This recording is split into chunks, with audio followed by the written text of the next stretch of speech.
The cold is a constant companion. It seeps through the chinks in the stone walls of her cottage, a damp, persistent chill that settles deep in her bones. Seraphine is used to it. She has grown accustomed to the way it ghosts across the floorboards, the way it makes the rough wool of her blanket feel inadequate. Loneliness is colder. That is a chill that no fire can ward off. She stares into the meager flames dancing in the hearth, their light flickering across the scarred wood of her small table, the simple clay bowl from which she ate her thin stew. The wind howls outside, a mournful cry that sounds like all the sorrow in the world given voice. It is the sound of the great northern woods, the formidable ancient forest that crowds the edges of her small, reclaimed patch of land. Most people fear the woods. They call it the Wolfwood, the Shadowlands, a place where things older than memory still stir. Seraphine sought it out. Because the monsters in the forest are honest in their savagery. They do not smile at you and whisper promises of forever while their eyes hold the cold calculation of a merchant weighing grain. They do not call you beloved one day and discard you like refuse the next. The memory rises unbidden, sharp and cruel as a shard of glass. Lord Maximilian, his handsome face, the way his lips curved when he smiled, a perfect, practiced arc of charm. He had promised her the world, a title, a home, a family. She, a woman of no significant birth, had been swept away by the sheer force of his attention, and she had believed him. She had given him her heart, her trust, her body, all of it. Then came the pronouncements from the royal physicians. Barren, a word like a brand seared into her soul. Useless to a man whose ambition required a legitimate heir. Maximilian's charm had curdled overnight. The whispers started then, that she was not just barren, but unhinged, prone to fits of melancholy, not right in the head. It was easier for society to believe her mad than to believe a man of his standing could be so cruel. He had cast her out not with a bang, but with the quiet, suffocating indifference of a man swatting away a fly. And everyone had let him. They had looked away, their gazes sliding past her as if she were already a ghost. The women who had once envied her now pitied her with a smug, sharp-edged sympathy. The men saw her as damaged goods. So she had fled.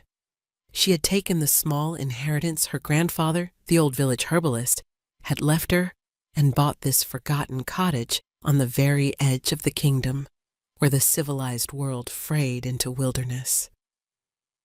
She had chosen isolation over the slow death of 1,000 daily cuts of pity and scorn. Here, her only judge was the wind. Her only companion, the cold. A new sound cuts through the wind's howl, a sharp, cracking noise. A branch, perhaps, heavy with ice. She tenses, her hand stilling on the rim of her bowl. She is always listening. It is the first rule of survival out here. The forest is not empty. Another sound, a low, pained groan. It is not the wind. It is not a falling branch. It is animal, and it is close, too close. Her heart begins a frantic trapped bird rhythm against her ribs. Deer? A boar? No. The sound is too deep, resonating with a weight that speaks of something large, something powerful. A wolf. The thought is a sliver of ice in her veins. The woods are named for them for a reason. Great, shadow-pelted beasts that move like smoke and hunt with a terrifying intelligence. She has heard tales from the few trappers who dare to venture this far. Tales of wolves the size of ponies, with eyes that burn like embers in the dark. She rises slowly, every muscle screaming at her to douse the fire, to bar the door, to hide in the root cellar until morning. That is the logical thing to do, the sane thing. But then a third sound reaches her, piercing the deep groan like a needle. A whimper. High-pitched, desperate, young. Seraphine's breath catches in her throat. A pup. She finds herself moving toward the door, her actions divorced from the frantic warnings of her mind. Her grandfather's voice echoes in her memory, a low, gentle rumble from a lifetime ago. Compassion is not a weakness, Seraphine. It is the strength that holds the world together. Never let them teach you otherwise. They had tried. Oh, they had tried. Her hand touches the rough wood of the door. Outside, the deep groan comes again, followed by that heartbreaking, childish cry for help. She thinks of herself, standing alone in Maximilian's grand hall after he had dismissed her, how no one would meet her eye, how no one stepped forward. The desolation of that moment, the feeling of being utterly, completely abandoned by the world. I will not be like them. The vow is a whisper of fire in the cold landscape of her heart. Taking a deep, shuddering breath, she lifts the heavy iron bar. The door creaks open on protesting hinges, letting in a swirl of snow and a blast of frigid air that bites at her skin. And there, at the edge of the flickering firelight spilling from her doorway, she sees them. Her breath is stolen from her lungs. The tales were not exaggerated. He is immense, a creature of midnight and shadow, bigger than any wolf she could have possibly imagined. His fur is the color of a starless sky, matted and dark with something wet. Blood. A great ragged gash runs along his flank, oozing slowly onto the pristine white of the snow. His head is low, but even in his exhaustion, he radiates an aura of breathtaking power. But it is his eyes that seize her. They are not the mindless eyes of a beast. They are amber, intelligent, and filled with a desperate, agonizing pain. And they are fixed on her. Tucked beneath his massive chin, shivering violently, is a small bundle of fur. A pup. Its eyes are wide with terror, its tiny whimpers the sound that had pierced Seraphine's heart. The great wolf's gaze holds hers, and it is not a threat. It is a plea, a silent, desperate negotiation between two wounded creatures at the edge of the world. He does not growl. He does not snarl. He simply holds her gaze, and in that amber fire she sees a reflection of her own brokenness, her own fight for survival. Her fear is a living thing, a cold knot in her stomach. Every instinct screams at her to slam the door, to run. This is a predator, the apex of this wild world. Letting it near is madness. But the pup whimpers again, a tiny lost sound in the vast, cold wilderness. And the wolf's gaze does not waver. It is a raw, humbling thing to witness. This magnificent, powerful being brought low and begging for mercy from a lone woman in a stone cottage. Her mind flashes with images of men in fine coats turning their backs, of doors closing softly but firmly in her face, of polite, empty words that offered no comfort, no aid. She will not be one of them. All right, she whispers, the word a puff of white in the frozen air. She is not sure if she is speaking to the wolf or to herself. All right, Come on then. She steps back, pulling the door wider. It is an invitation, a crossing of a boundary she had sworn to keep sacred. Her safe place, her sanctuary from the world, now open to the most dangerous thing in it. The great wolf watches her for a long moment, as if gauging the sincerity of her offer. Then, with a pained grunt, he begins to move. He hauls his massive body forward, dragging his injured leg. The effort is immense. He nudges the pup ahead of him with his nose, urging it toward the square of light and warmth. The pup, emboldened by its parents' prompting, takes a few hesitant, stumbling steps before scurrying across the threshold and huddling near the warmth of the hearth, still trembling. Then the wolf follows. He collapses just inside the doorway, his body hitting the floorboards with a heavy, final-sounding thud. His breathing is a ragged, shallow rasp. The metallic, coppery scent of his blood fills the small cottage, thick and cloying. Seraphine closes the door, shutting out the wind and the howling dark. She slides the bar back into place. The sound is heavy, definitive. She is locked inside with a dying giant and its child. For a moment, she can only stand there, her back pressed against the cold wood of the door, her heart hammering a frantic rhythm against her breastbone. What have I done? The question is a silent scream in her mind. This is suicide, a foolish, sentimental act that will be her end. But then her gaze falls on the pup, curled into a tight ball by the fire, its tiny body shaking. And she looks at the great wolf, his magnificent form laid low, his amber eyes clouded with pain, but still fixed on his child, a silent, unwavering sentinel even on the brink of death. Her training, the knowledge passed down from her grandfather, clicks into place. It overrides the fear, giving her purpose, a path through the terror. Okay, she says, her voice steadier now. She speaks softly, as if soothing a frightened horse. Let's see what we're dealing with. She approaches slowly, her hands held out, palms open to show she means no harm. The wolf watches her every move, a low rumble starting deep in his chest as she nears his flank. It is not a growl of aggression, but of pain. I know, she murmurs. I know it hurts, but I have to look. I can't help if I don't look. She kneels beside him, the scent of blood and wet fur and wildness overwhelming her senses. The gash is long and deep, torn into the powerful muscle of his haunch.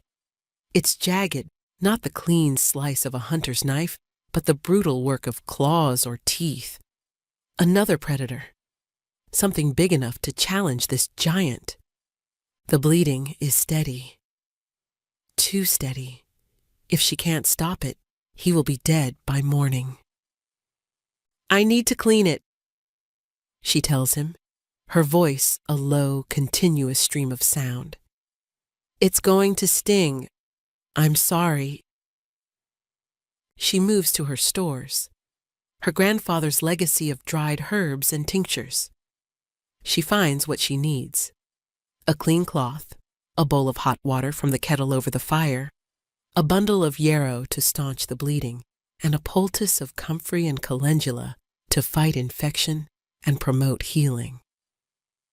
When she returns, the wolf has not moved, but his eyes follow her every action with that unnerving intelligence. He seems to be listening, understanding not her words, perhaps, but their intent. She dips the cloth into the hot water, wrings it out, and hesitates. This will be the test. If he snaps, if his pain overrides his control, her arm will be forfeit. Taking a breath, she gently, so gently, presses the warm, damp cloth to the edges of the wound. The wolf flinches violently, a full-body tremor. A strangled cry escapes his throat, and the rumble in his chest intensifies. His powerful muscles bunch beneath her hand, and for a terrifying second, she sees the glint of his teeth. But he does not snap. He holds himself rigid, enduring it. He turns his head away, his jaw tight, his gaze fixed on the pup by the fire. He is holding on for his child. Relief washes through Seraphine, so potent it makes her feel weak. "Good boy," she whispers, her voice thick with emotion. "You're a good, brave boy." Working quickly now, she cleans the wound as best she can, her touch firm but gentle. He trembles throughout, his ragged breaths filling the silence of the room, but he remains preternaturally still. Once the wound is clean, she packs the shredded yarrow leaves into it, applying firm pressure. The dark flow of blood begins to slow, then slow further, congealing into a dark, sluggish ooze. Finally, she applies the thick, fragrant poultice of crushed herbs, covering it with a larger swath of clean linen she tears from an old tunic. She has no way to properly bandage a creature of this size, so she can only hope the poultice stays in place. Her work done, she sits back on her heels, exhausted. The adrenaline that had fueled her drains away, leaving a bone-deep weariness in its wake. The great wolf lets out a long, shuddering sigh. He lifts his head slightly and looks at her. The raw pain in his eyes is now mingled with something else. Something that looks disturbingly like gratitude.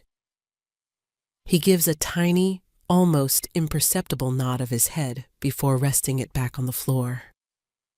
Seraphine's heart gives a strange, painful lurch. She turns her attention to the pup. It has stopped whimpering and is watching her with wide, intelligent eyes, the same amber shade as its father's. It looks hungry. She has some leftover broth from her stew. She warms it, pouring it into a shallow bowl. She places it on the floor near the pup, who sniffs it tentatively before beginning to lap at it with a tiny pink tongue. The small domestic sound of the pup drinking broth in her cottage is so surreal, so at odds with the massive, bleeding predator lying on her floor, that Seraphine almost laughs. The hysteria is close, bubbling just beneath the surface. She forces it down. She is tired. She needs to sleep. But where? Her bed is a small cot in the corner, but she cannot bring herself to lie down, to be so vulnerable. She settles for her chair by the fire, pulling her blanket around her shoulders. She will watch. Just for a while. The fire crackles. The pup, its belly full, curls up again, this time pressing against the warm bulk of its father's chest. The great wolf is breathing more deeply now, more evenly. His eyes are closed. Sleeping or unconscious? She can't be sure. The night stretches on, thick and silent, but for the sounds of breathing. Seraphine watches the rise and fall of the giant's chest, the twitch of the pup's paws as it dreams. A strange, fragile peace settles over the little cottage. It is a peace born of shared crisis, of a truce declared between the wild and the wounded. She had opened her door to death, and instead had invited in a strange, broken family. She does not know their story, where they came from, what monstrous thing had attacked them. She only knows that in their desperation, they had chosen her. And in her loneliness, she had chosen them. As her eyelids grow heavy and she finally drifts into a fitful, shallow sleep, Her last coherent thought is not of fear, but of a profound and aching curiosity. Who are you? The days that follow fall into a strange, new rhythm, a routine built around the needs of her two wild guests. Seraphine wakes with the pale, gray light of dawn, her body stiff from sleeping in the chair. Her first glance is always to the spot by the door. The great wolf is always there, awake before her, his amber eyes watching her with that unnerving, silent intensity. The pup is usually still asleep, nestled against him. She names them in her mind. It feels foolish, sentimental, but she needs a way to think of them. The great wolf is Theron. The name feels right, strong, ancient. The pup is Zephyr, small, bright. The morning routine is always the same. She checks Theron's wound. To her astonishment, it is healing at a rate that defies all logic. What should have taken weeks to close is already knitting itself together. The angry red has faded, and new, healthy tissue is forming. It is unnatural, magical. She cleans it anyway, reapplying the poultice, her hands moving with a practiced gentleness. Theron endures her touch with a stoicism that continues to awe her. He never growls, never flinches anymore. He simply watches her, a low, soft rumble sometimes starting in his chest. A sound she's beginning to interpret not as a threat, but as a form of communication. A rumbling purr of contentment. After tending to the father, she feeds the son. Zephyr is a delight, a small, energetic creature full of yips and clumsy pounces.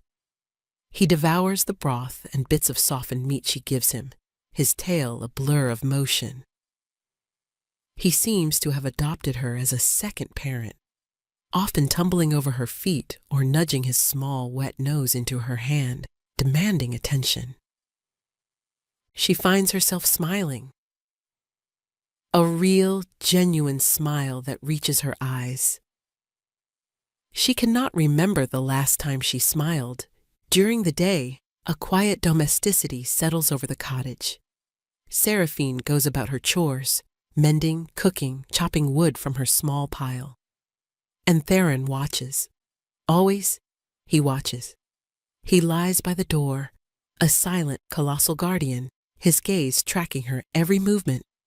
It should be unnerving, but it is not.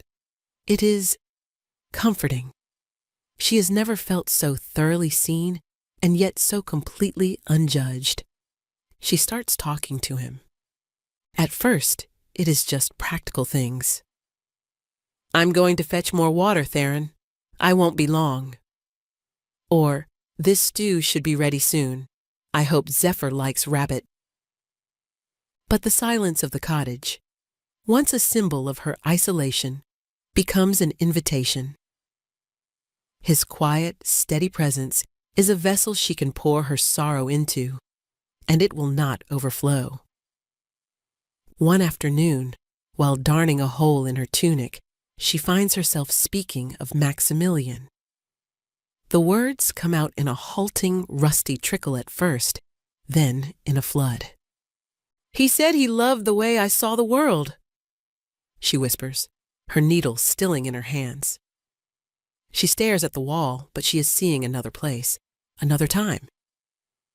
"He said I was different from the other court ladies, less polished, more real."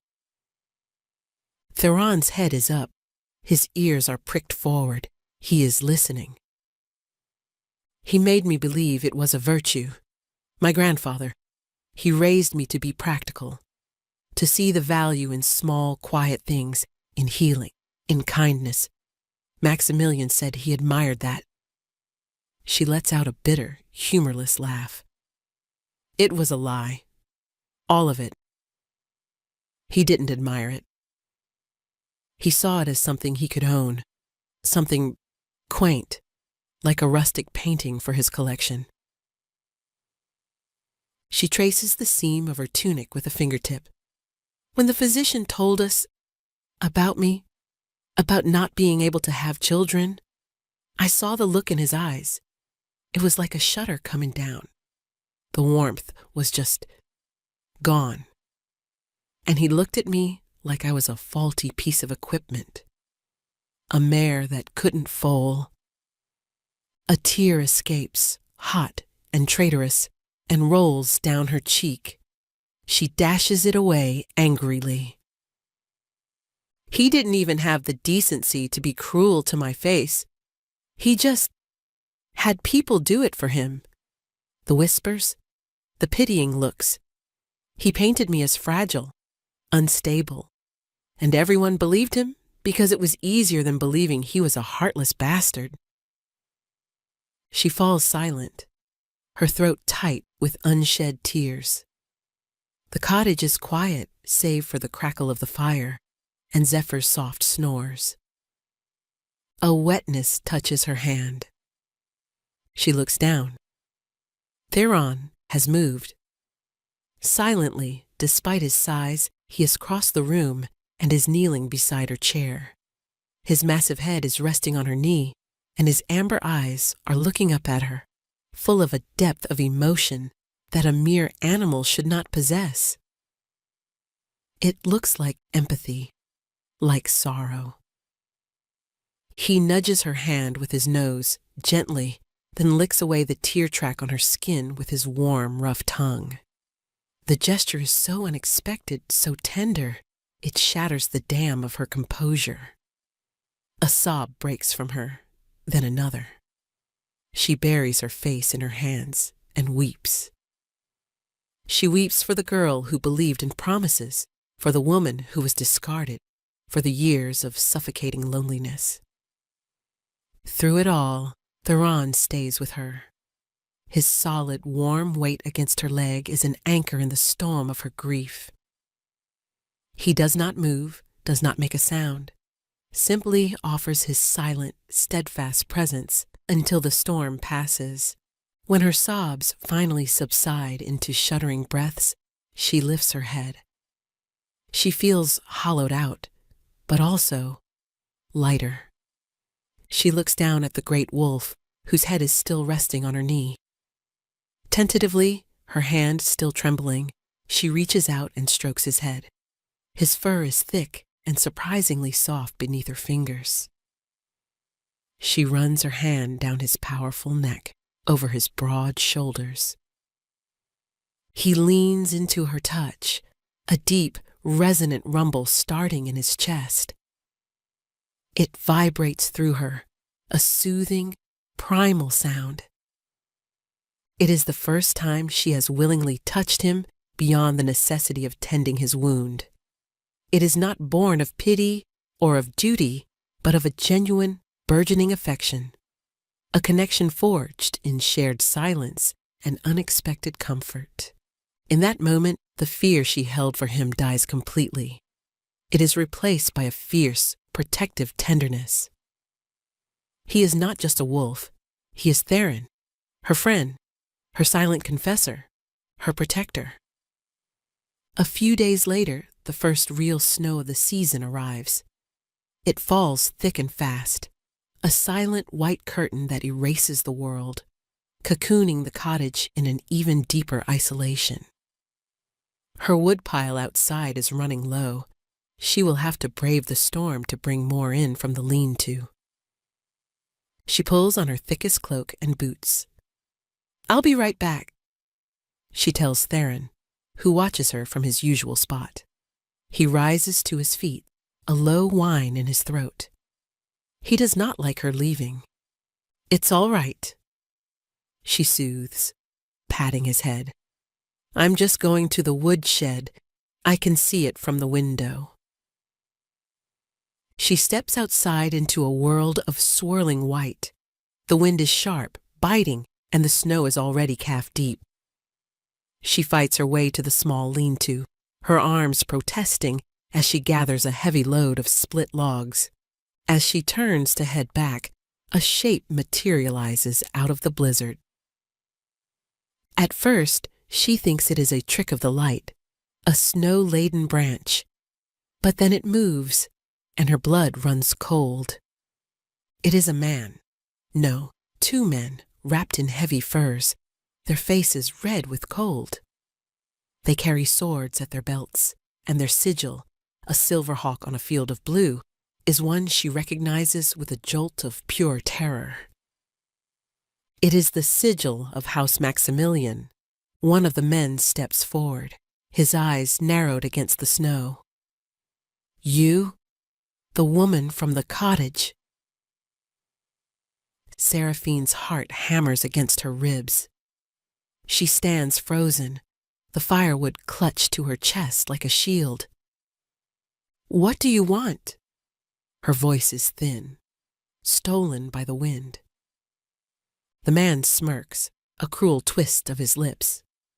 Lord Maximilian sent us. He's been worried about you, alone out here. He requests your presence back in the city. Requests. It is a command wrapped in the thinnest veil of courtesy. I'm not going back, she says, her voice gaining a sliver of strength. That wasn't a choice, the second man says, stepping up beside the first. He is bigger, more brutish. Lord Maximilian is a forgiving man. He's willing to overlook your flight. He'll find a place for you. A quiet place. Out of sight. A convent or an asylum. A place to hide his shame, his inconvenient barren lover.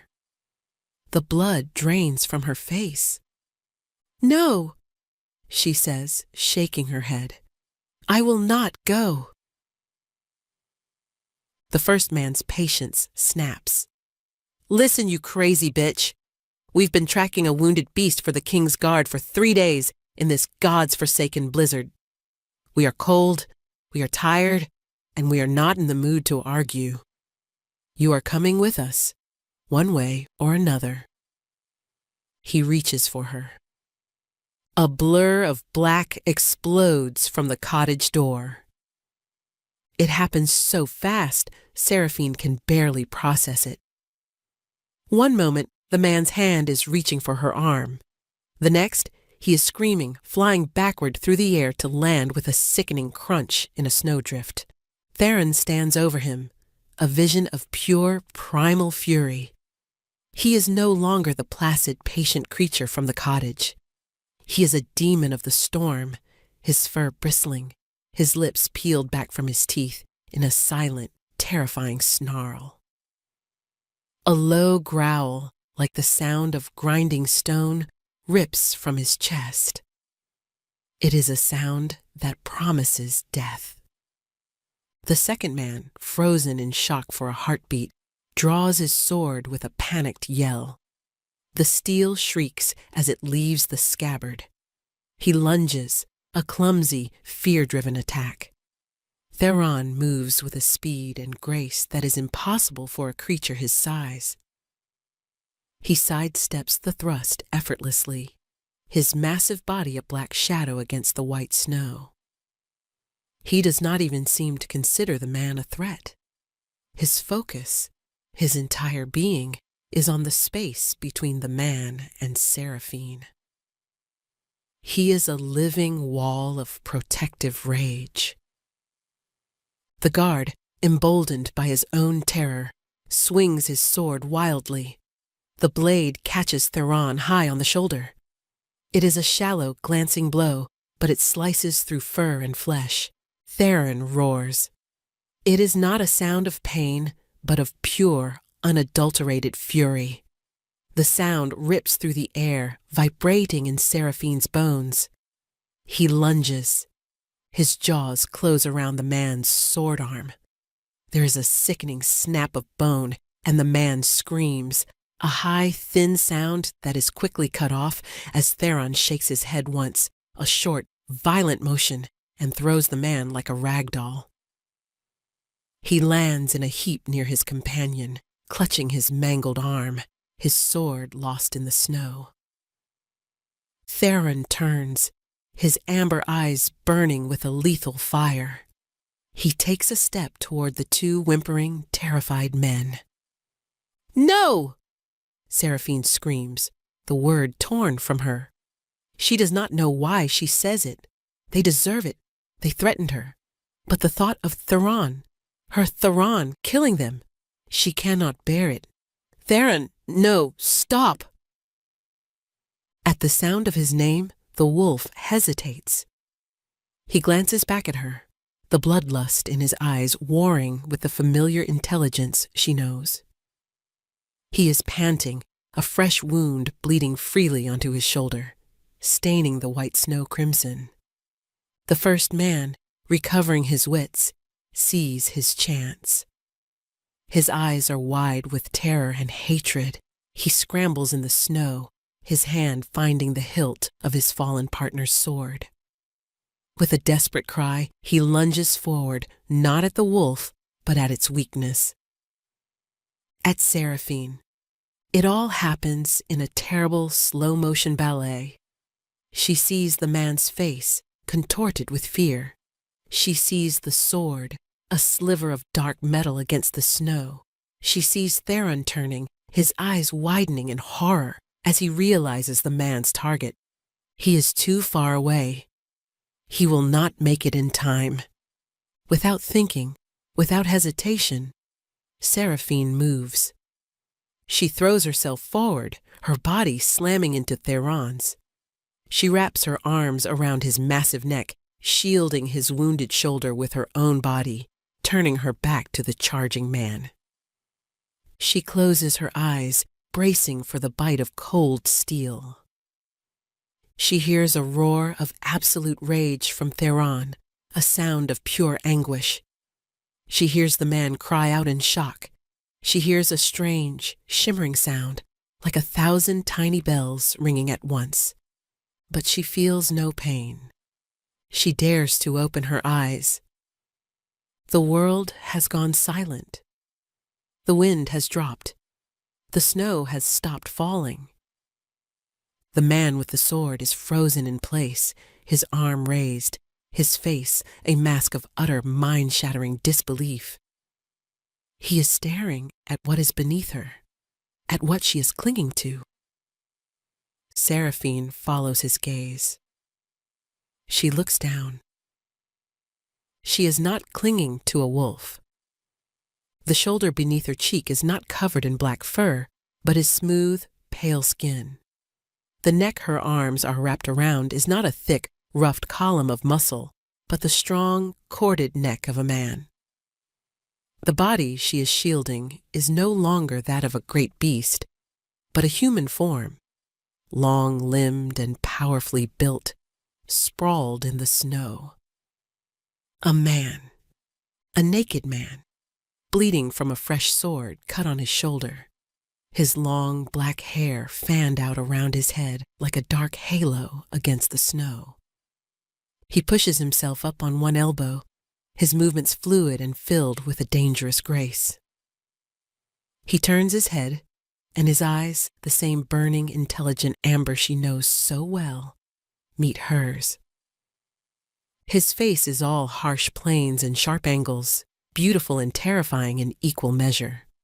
High cheekbones, a strong jaw dusted with dark stubble, a mouth that looks like it was carved from granite. It is a face made for command, a face made for kings. And it is a face she recognizes. It is the face from the royal portraits that had been posted in every town and village for the last month. The face of the new reclusive Alpha King of the Northern Territories, King Lysander. Theron. Her breath leaves her in a rush. The strength goes out of her limbs. The world tilts on its axis, spinning into a vortex of white snow and black hair and impossible burning amber eyes. The last thing she hears before the darkness claims her is her name, spoken in a voice like rough velvet and crashing thunder. Seraphine. She wakes to the smell of wood smoke and chamomile. The world comes back to her slowly in soft, blurry pieces. She is warm, impossibly, deliciously warm. She is lying on something soft, her cot, and she is covered not just with her own thin wool blanket, but with several thick, heavy furs that smell of pine and cold air and something else, something musky and distinctly masculine. She opens her eyes. The light in the cottage is dim, lit only by the low-burning fire. Outside, the world is dark. Night has fallen. A small sound draws her attention. A sniffle. She turns her head. Sitting on a small stool beside her cot is a little boy, no older than 4 or 5. He has a shock of unruly black hair and big, solemn amber eyes. He is wearing one of her own oversized tunics, which swamps his small frame. He looks at her with a worried expression, then gives another small sniffle. Zephyr. The realization hits her with the force of a physical blow. The pup, the little boy, is the pup. Her gaze darts around the small room, her heart beginning to pound a frantic, panicked rhythm, and then she sees him. He is standing by the hearth, his back to her. He is dressed in a pair of her grandfather's old trousers, which are ridiculously short on him, ending mid-calf, and a tunic that stretches tight across the broad expanse of his shoulders and back. He is tall, so much taller than she realized. Even in the ill-fitting clothes, he possesses an aura of raw power and coiled stillness that seems to suck all the air from the room. The king, the wolf, Theron. He is staring into the flames, his posture rigid. The firelight plays over the hard muscles of his back, the sharp line of his jaw. She can see the edge of a clean bandage on his shoulder, stark white against his tanned skin. All the pieces slam together in her mind with a dizzying, sickening clarity. The unnatural healing, the unnerving intelligence, the way he seemed to understand her every word, the fierce, possessive protection, the stories of the northern kings, the alpha line who were said to carry the blood of the ancient wolves who could walk as men or beasts. She had always dismissed them as folk tales, as peasant superstition. They were not tales. She had been sheltering the shifter king and his son. She makes a small, involuntary sound, a choked gasp. He turns. His movement is silent, fluid, predatory. He crosses the small room in 2 long strides and stands over her cot. Seen from this angle, he is immense, overwhelming. His shadow swallows her whole. His face is a mask of stone, but his eyes, those familiar amber eyes, are a maelstrom of conflicting emotions. Guilt, regret, pain, and something else, something deeper and more intense that she cannot name. "You are awake," he says. His voice, it is the same deep, rumbling timbre as the contented sound he made as a wolf, but shaped into human words. It is a voice that could command armies or soothe a crying child. It vibrates through her, touching a place deep inside her that has been dormant for years. She can only stare at him, speechless. Her mind is a chaotic swirl of fear and wonder, and 1,000 unanswered questions. "The men," she finally manages to whisper, her throat dry. "What happened to them?"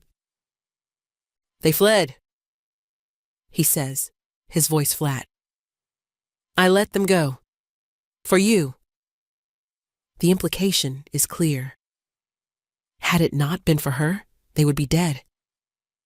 He looks away from her, his jaw tight.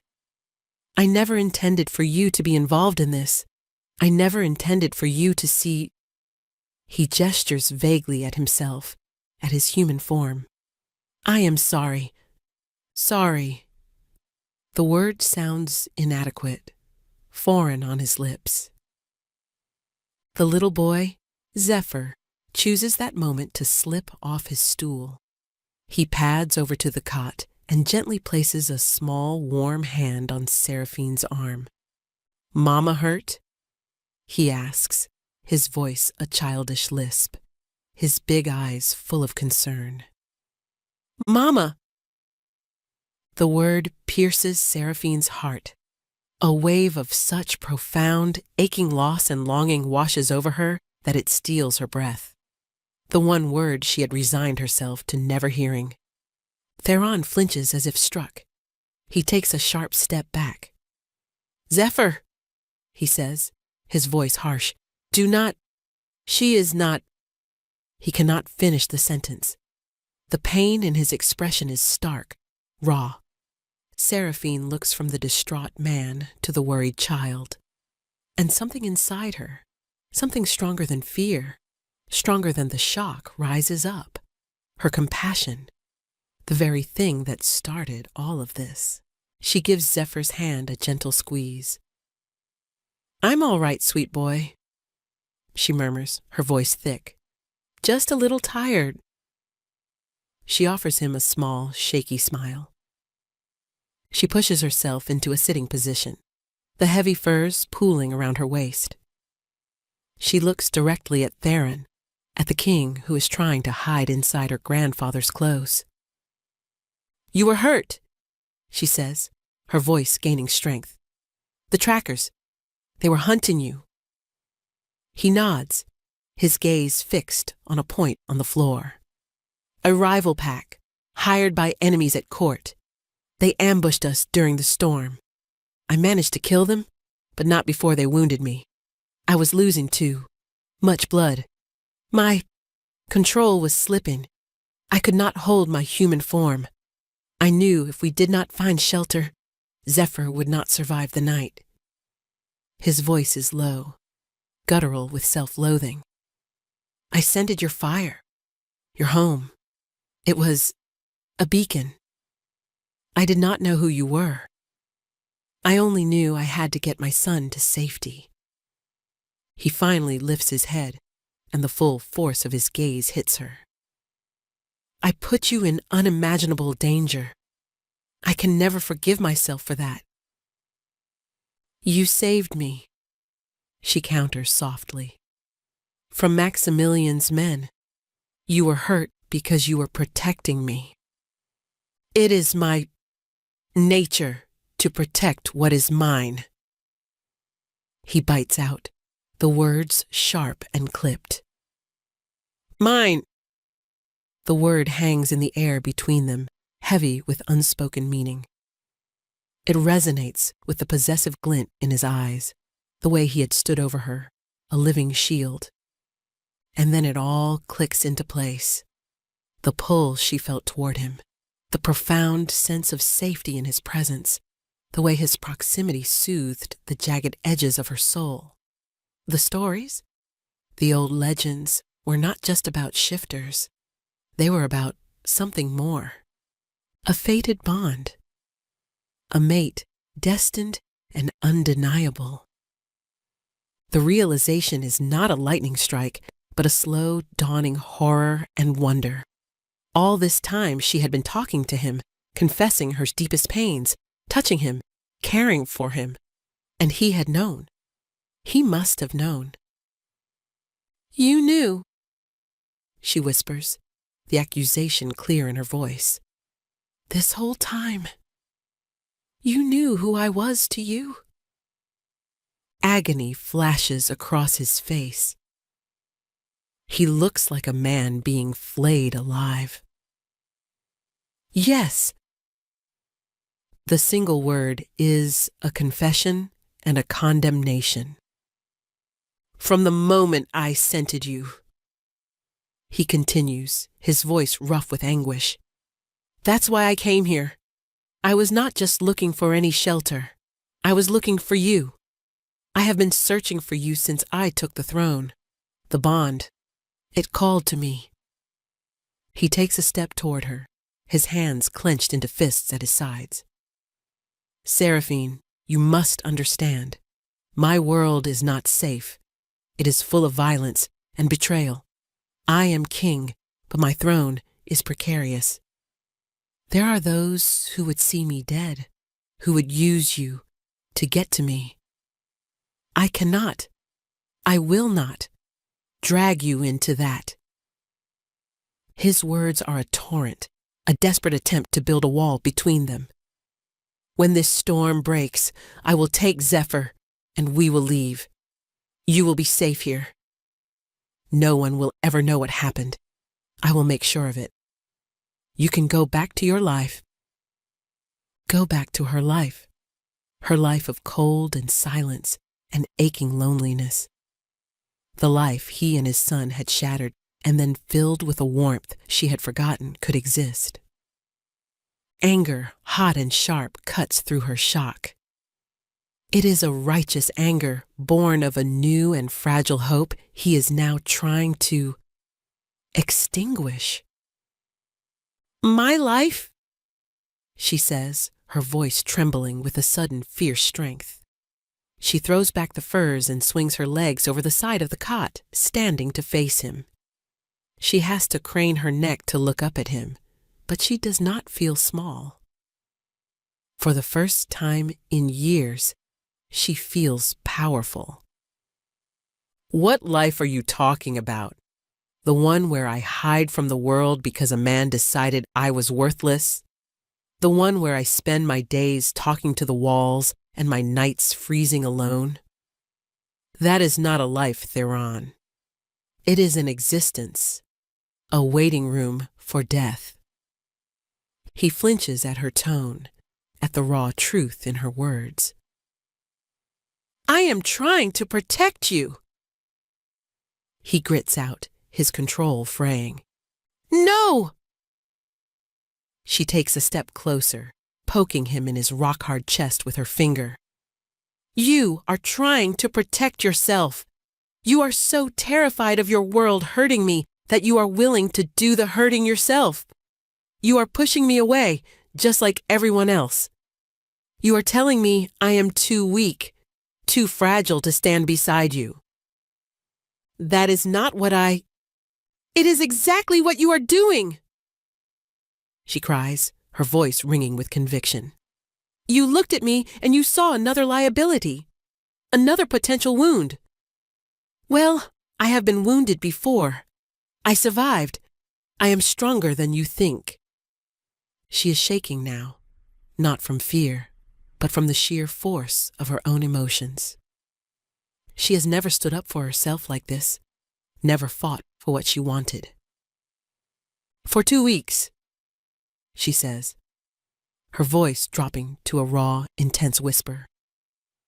I have felt safer with a giant wolf in my cottage than I ever did in the heart of the city surrounded by so-called civilized men.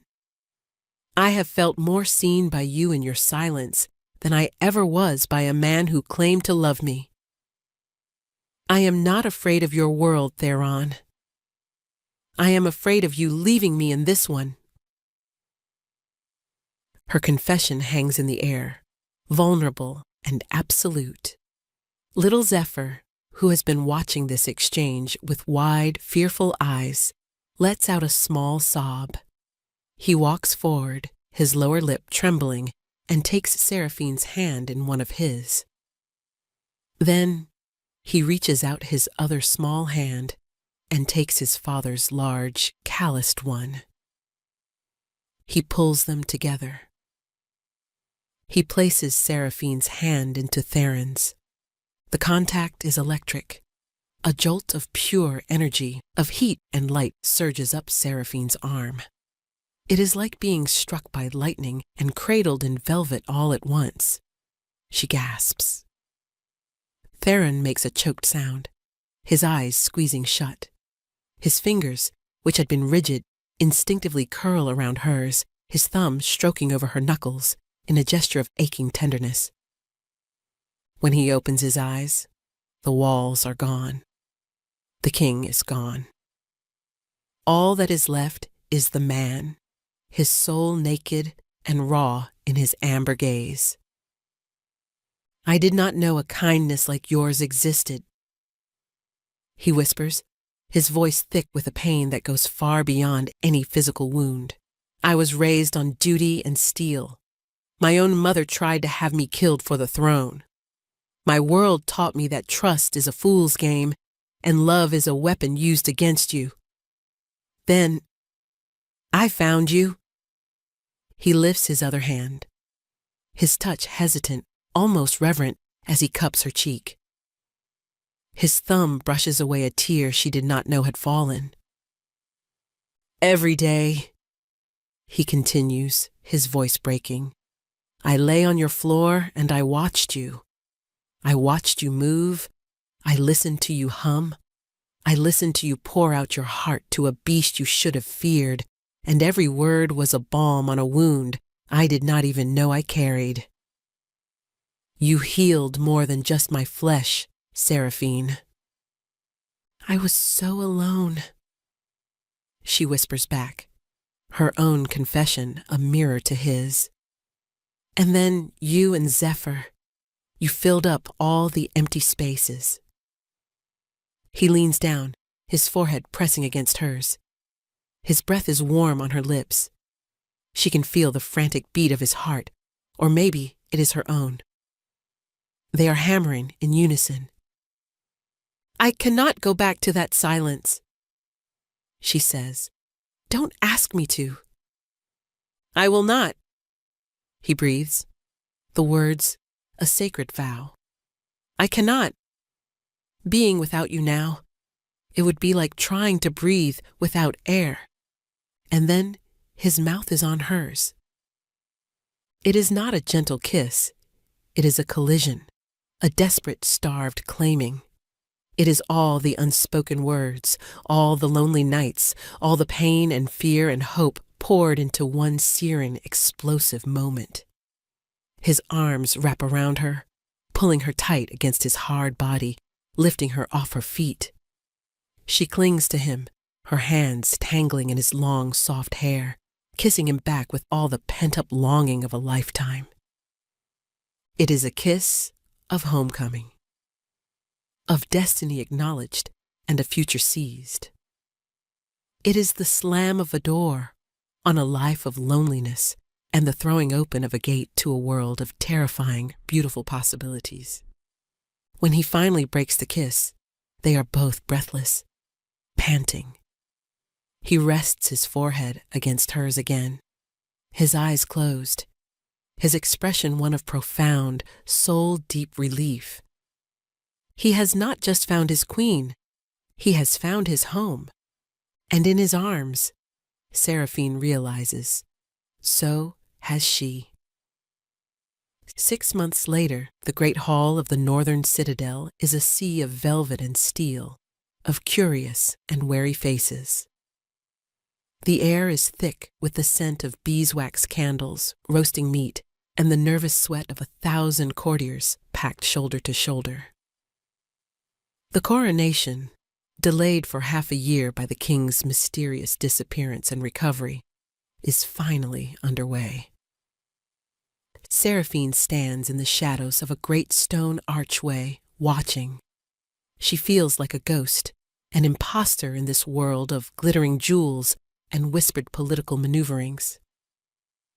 She wears a simple gown of deep forest green, the color of her new life, a stark contrast to the flamboyant silks and satins of the court ladies.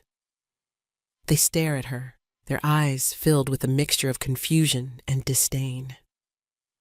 She is the woods woman, the strange, quiet creature the king brought back with him from his ordeal. They do not know what to make of her. They do not know her place, and so they shun her with practiced ease. It is a familiar feeling, this wall of silent judgment, but it no longer has the power to wound her. Her gaze is fixed on the dais where Theron stands. He is every inch the king today, dressed in black leathers and a heavy mantle of dark gray wolf fur. The crown of his ancestors, a jagged circlet of dark, unpolished iron, rests on his brow. He looks formidable, powerful, and utterly alone. He has spent the last 6 months consolidating his power, rooting out the traitors who hired the rival pack to hunt him. He has been ruthless, decisive, and brilliant. He has secured his throne. But she sees the cost. She sees the tension in his shoulders, the weariness that even she cannot completely soothe away. Zephyr stands beside him, holding his hand. He is dressed in a miniature version of his father's attire, looking small and solemn and brave. Every so often, his amber eyes search the crowd, find her, and he gives her a tiny secret smile. It is the anchor that keeps her steady in this overwhelming sea. The royal chancellor drones on, his voice reciting the ancient lineages and titles. Seraphine barely hears him. She is watching Theron, feeling the invisible thread that connects them, a bond that has only deepened in the intervening months. It is a living thing, a constant current of warmth and love and unwavering support that flows between them, whether they are in the same room or miles apart. Then she sees him. Standing near the front of the crowd, resplendent in silks of blue and silver, is Lord Maximilian. His face is a mask of smug satisfaction, his posture that of a man who believes he is on the winning side. He had allied himself with the very faction Theron had just spent months dismantling. He does not yet know how precarious his position is. His gaze sweeps the room, and then it lands on her. His eyes widen in shock, then narrow in disbelief. A slow, ugly smirk spreads across his handsome face. He sees her simple dress, her position in the shadows. He thinks he understands. He thinks she is some pet, a rustic amusement the king picked up and will soon discard. He excuses himself from his companions and begins to make his way toward her, his movements smooth and predatory. Seraphine's stomach clenches. The old fear, the ghost of the girl he broke, whispers to her. For a moment, she wants to shrink back, to disappear into the stone. But then she feels it, a pulse of warmth and strength down the bond from Theron. He has not seen Maximilian, but he has felt her flicker of fear. He glances her way, his amber eyes finding hers across the vast hall. He cannot see who approaches her, but his gaze is a question, a promise. I am here. It is all she needs. She straightens her spine. She lifts her chin. She will not hide. Maximilian reaches her, his presence trailing the scent of expensive cloying cologne. "Seraphine," he says, his voice a low, condescending purr. "What a surprise. I must confess, I never imagined you would find your way into a place like this. You seem rather out of your element." "Lord Maximilian," she replies, her voice cool and even. She does not give him the satisfaction of her fear. "I heard the king found some woman in the woods," he continues, his eyes roving over her in a demeaning appraisal. "I should have known it would be you. You always did have a taste for the feral. Tell me, has he tired of you yet? When he does, and he will, perhaps I can find a place for you. Something suitable for your condition." The insult is meant to shatter her, to remind her of her place as his discarded broken thing. But the words have no power over her anymore. They are echoes from another life. "I have a place," she says simply. At that moment, the Chancellor's voice finally falters. A sudden silence falls over the great hall. Theron has raised his hand. He steps down from the dais, his movements commanding the absolute attention of every person in the room. The crowd parts before him like the sea before a storm. His gaze is locked on her, on the man standing too close to her. As he approaches, his eyes finally fall on Maximilian, and recognition dawns. A flicker of something ancient and lethal enters his gaze. The temperature in the hall seems to drop by 10 degrees. Maximilian pales, the smug confidence draining from his face as he realizes who he has been insulting. He stammers, attempting a bow. "Your Majesty, I was just reacquainting myself with an old... Theron does not even look at him. His eyes are only for Seraphine.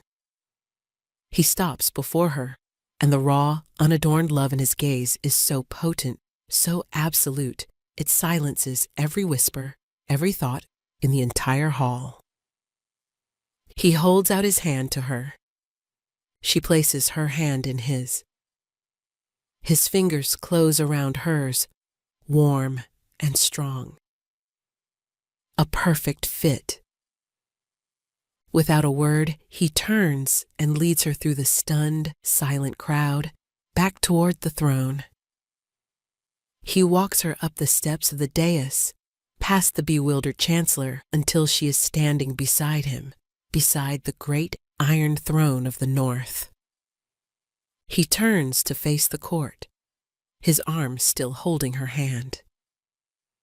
"The coronation is not complete," he says, his voice ringing with power and authority. "It is the voice of the king. There is one more crown to be bestowed." From a velvet cushion held by a trembling attendant, he takes a second crown. It is not a circlet of iron, but a delicate, beautiful thing wrought of silver and moonlight, crafted to look like intertwined branches of willow and wolfsbane. He turns to her, and in front of the entire northern court, in front of the man who cast her aside for being unworthy, King Lysander gets down on one knee. A collective gasp ripples through the hall. A king kneels for no one. "Seraphine of the Wolfwood," he says, his voice now soft, for her alone, yet it carries to every corner of the silent room. "You found me when I was lost. You healed me when I was broken. You taught a king who knew only duty and war what it means to have a home. You are my bond, my heart, my queen. Will you rule by my side?" Tears well in her eyes, hot and joyful. This is not about politics or power. It is a declaration, a healing, a final triumphant rewriting of her past. "Yes," she whispers, her voice thick with emotion. "Always." He rises and gently, reverently, places the silver crown upon her head. It settles in her hair as if it were always meant to be there. Then he leans in and kisses her, a soft, tender kiss full of love and promise, sealing their vow in front of the entire world.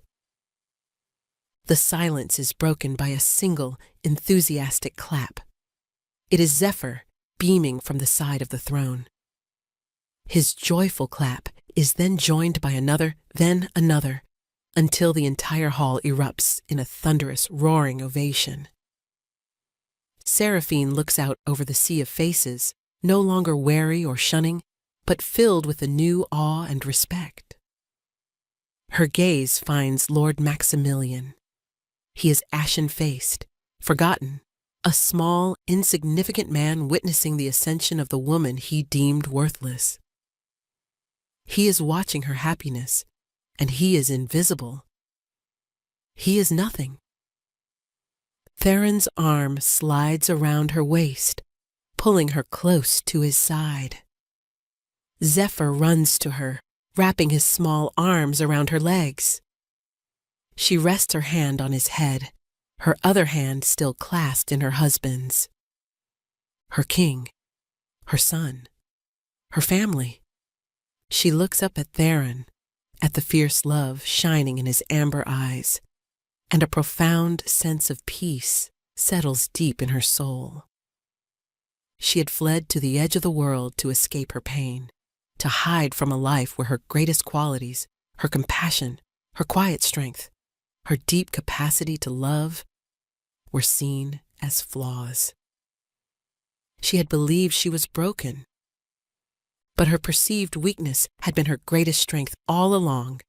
It had not led to her destruction, but to her destiny. It had led her here, to this moment, to this man, to this love that was wild and true and absolute. She was not the hidden Omega girl shunned by the world. She was the Alpha King's heart. She was home.